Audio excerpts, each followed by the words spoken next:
Hey everyone, Happy New Year, and we want to say Happy New Year and welcome to the very first Radiotopia Presents of 2024. It's a series that we are truly excited about. It's called Shocking, Heartbreaking, Transformative. Now, this is from documentarian Jess Shane, who put out an open call on Craigslist and then worked with 4 strangers to explore the standard rules that documentarians and journalists use to tell their subject stories. So the series gets into all sorts of questions about what happens when people's real lives are collected, edited, and consumed. The show pulls back the curtain on what goes on behind the scenes of your favorite nonfiction shows. And then it turns in on itself and some really interesting twists and turns along the way in the making of the show. I've gotten to know Jess a little bit over the making of this show. Every time I chat with her, there's a new wrinkle to this story. It is really incredible. So go check out the new Radiotopia Presents series, Shocking, Heartbreaking, Transformative. It is out now on your favorite podcast platform.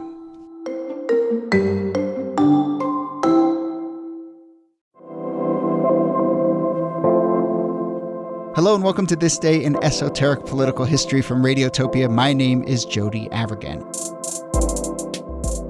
This day, July 23rd, 1890, Wyoming is celebrating their newly won statehood. Wyoming had become the 44th state earlier in the month, and here's what's interesting about this day, the 23rd. On this day, a woman by the name of Teresa Jenkins was invited to deliver the keynote speech at the statehood celebration. And Jenkins was, among other things, a strong advocate for women's right to vote. This was a big part of Wyoming's identity at the time. The Wyoming Territory had already granted women the right to vote for about 20 years, and they made keeping that right to vote a precondition for joining the Union. So this is our chance to talk about Wyoming, the rocky road towards women's suffrage, and this larger question of why it was the territories that sometimes seem to be at the forefront of this issue. I am joined, as always, by Nicole Hemmer of Columbia. Hello, Niki. Hey, Jody. And back with us is Maeve Higgins of the New York Times and the podcast Mothers of Invention and many other wonderful things. Hello, Maeve. Hi, Jody. I haven't been to Wyoming, so I feel a little fraudulent. How many states have you been to, Maeve? I think maybe around 8 out of, however many there are, 20 or something. Yeah. Okay. Your math checks out. So let me rephrase that. Your accent checks out. That's right. I have been to all 50 states. Nicole? Really? Oh, yeah. I have been to Wyoming. I've been to Jackson Hole. Although I will say, while you two were talking, I had to figure out if Jackson Hole was in Wyoming, so I can't say that it left a huge impression on me as a state. It has left a big impression on me. It's beautiful. And the Wyoming State Capitol building is one of my favorite Capitol buildings in the country. It is beautiful. And they have this celebration, Frontier Days, every year, which is one of the best sort of celebrations in the country. So I would are we allowed recommend to bully you, even though this is your podcast? But yes. Who has a favorite state capitol building? Well. What young man in the world? What non-Leslie Knope person has a favorite? Well, this is where I confess. We're getting a little off track here, but this is where I confess that one of the reasons I've been to all 50 states is because a friend of mine and I did a project in which the project was to go to all 50 state capitals in 50 days. And was this a voluntary thing, or you were being paid by somebody? It was a voluntary thing. My friend Webster did it. He did all 50, and I was the gopher man. And so when he flew to Alaska and then flew back, I drove the car from Oregon to Montana, and so I hit upper 30s on that trip. He hit all 50, and then I've sort of rounded it out otherwise. But I've seen a lot of state capitals, and Wyoming is up there. And we're going to get back on track here, Maeve, despite the bullying on my own podcast. But look, this question of who had the right to vote, which state had the right to vote, Niki, I mean, it gets a little tricky because states like New Jersey had granted women the right to vote very early on, and then they rescinded it. But, basically there is an argument to be made that Wyoming was kind of the first state to have women's suffrage baked in, and it has existed since then. So why Wyoming? So a big part of it has to do with the fact that it was the frontier, and so it didn't have these kind of hardened laws in place. I mean, New Jersey is a great example that women and other people had more rights earlier on in U.S. history than they had later on in U.S. history as the country kind of hardens into a white male electorate. And so out there in the territories, you can do anything you want, including giving women the right to vote, which they did in part, by the way, to attract more women out there because men outnumbered women 6-1 in Wyoming and in other places on the frontier. Did that help? Did that attract more women? That's a really great question. I don't know that it actually did, but it seems sound to me. Like if I knew that I could get like greater political rights, I might consider visiting Wyoming more often.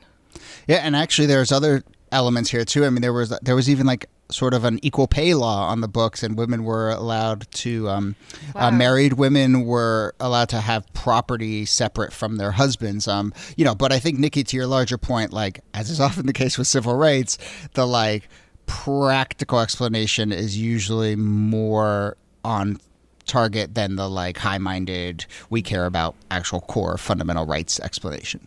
Right. I mean, this happens with companies all the time, right? That they become more liberal in their policies in order to attract more people. And it's crazy, right? Because that here Wyoming knows in the 19th century that the way to attract women is to treat them equally. And it takes the rest of the country quite a while to catch up.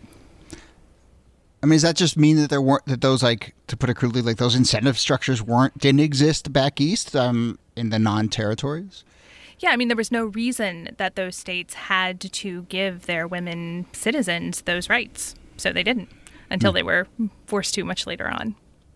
Let's talk about this character sort of at the heart of this, Teresa Jenkins, who's really fascinating. She gives this speech. She was a proponent of women's suffrage. I think she had a real kind of role in making this an issue within Wyoming. One of the things that's really fascinating about her is, when we think of suffragettes and we think of the abolitionist movement and we think of like a lot of, we talked about Sojourner Truth on this podcast, and we think of them as sort of like rabble rousers, and she was really portrayed in a really different way. She was portrayed almost as kind of genteel, which is a sort of interesting thing to think of as for someone who's like taking such a radical stand. Yeah, it's just a form of respectability politics, right? This idea that she's not a wild-eyed feminist who's going to like wear pants or something. She's doing this out of a sense of motherhood and care for home, and that actually infuses a lot of the suffragist movement. There's certainly a wing of it that says, give us the right to vote because we are going to bring reform and we're going to bring kind of a high-mindedness and a care for home into the public sphere to make politics less corrupt and better.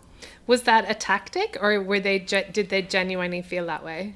I think many of them genuinely felt that way. I mean, in the progressive era in particular, like at the turn of the 20th century, there was this committed belief that women actually, because of their experiences as mothers and people who took care of the home, would bring that same kind of spirit to politics and clean politics up. I wonder sometimes about, I don't know if people are getting, like if their agency is being erased by kind of saying, oh, it's practicality that moved the civil rights movements forward or whatever. Or if it's like, well, no, they were working for many years and many lifetimes and like it was driving them crazy, but they got it done in the end. Like it's hard for me to understand where the line is. Yeah, and remember, these are movements with so many people with so many different motives in so many different places across the country. And what works in Wyoming is going to look very different from like Atlanta or New York. And I think that's the other important element here, right? Jody, you asked why Wyoming. Wyoming is almost entirely white. I think there were 10 black women who were able to vote thanks to this law because there were only 10 black women over 21 who lived in the entire state. And that's really important, too, because within the women's suffrage movement, it was often white women who were at the fore and who were often, particularly in the South, but in other places, saying, give us the right to vote, rather than giving it to black men who had been stripped of that right more or less in the South, and rather than giving it to black women. And wasn't there Native Americans in Wyoming at that time? There were indeed, and they were kept out of this as well. So American Indians still weren't eligible to vote. And in fact, they wouldn't get full voting rights in all of the states until the 1950s. Oh my God. Yeah, it was really late. We got to start to wrap it up because we wasted so much time with Maeve bullying me at the top of the show. Worth it. Agreed. But no, I actually want to come back to this sort of question, Maeve, that you brought up about the story of how progress gets made, because I think it's something I've been thinking about a lot now in this moment, particularly with George Floyd and Black Lives Matter, and how the story of this moment will get written, and whether we run the risk of it being written as, oh, a bunch of companies realized it was important to be on the side of movements because there was a capitalistic motive there, incentive there, or whether we will recognize the actual hard work being done. I suppose it's like, as a historian, Niki has probably got a better read on it, but it's like, who gets to tell the story at the end of the day? And then it's interesting to see it like being parsed through again and understanding. And like, thank goodness that there's still all the elders in the movement who can tell us what really went on in the 50s and 60s. Like, they're still alive today. So I think paying attention to who's talking and who's telling the story, that's what helps me to figure it out anyway. Yeah, I mean, this year is the anniversary of the 19th Amendment, which recognized women's right to vote. And the way that story has changed over time and the way that it's told, from like high political history to focusing on white suffragists to, I think this year, focusing on who was excluded and who else was fighting for broader rights. We're in a good moment where historians in particular are focusing on the people of a movement, but there's still a much fuller story to be told. Yeah, that's really interesting. I mean, I think it's like something we've touched on the show a number of times and I've been thinking about a lot, but it's almost, you can almost mark the kind of nature of a present moment by how it talks about history. And I think there's a lot of encouraging signs now that mark kind of how significant of a moment this is. I mean, I love the idea of like this little Mrs. Jenkins being all calm and making an apple pie and then like literally like declaring herself a feminist at the same time. That's exciting. Yeah. While living in a beautiful state that you should visit someday. God, he's about to offer us a guided tour.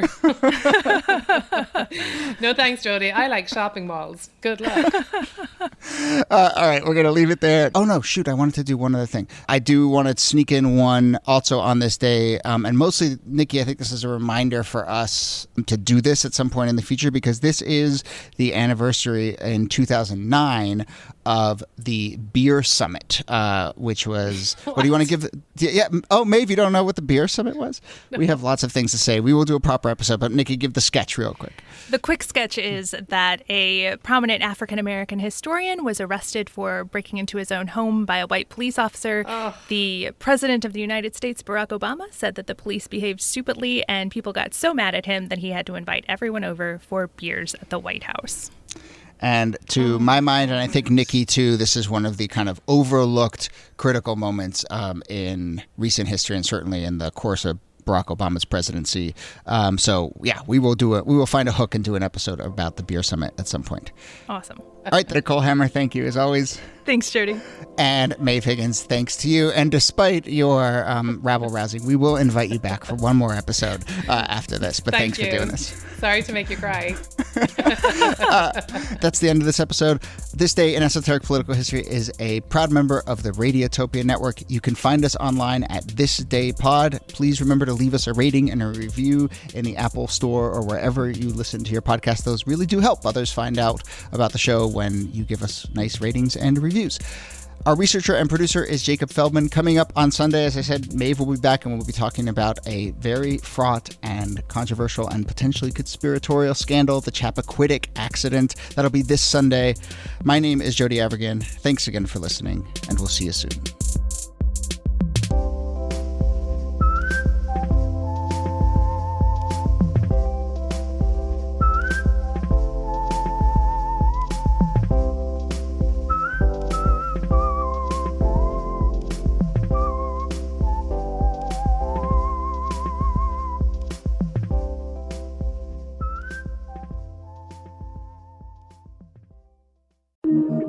Radiotopia.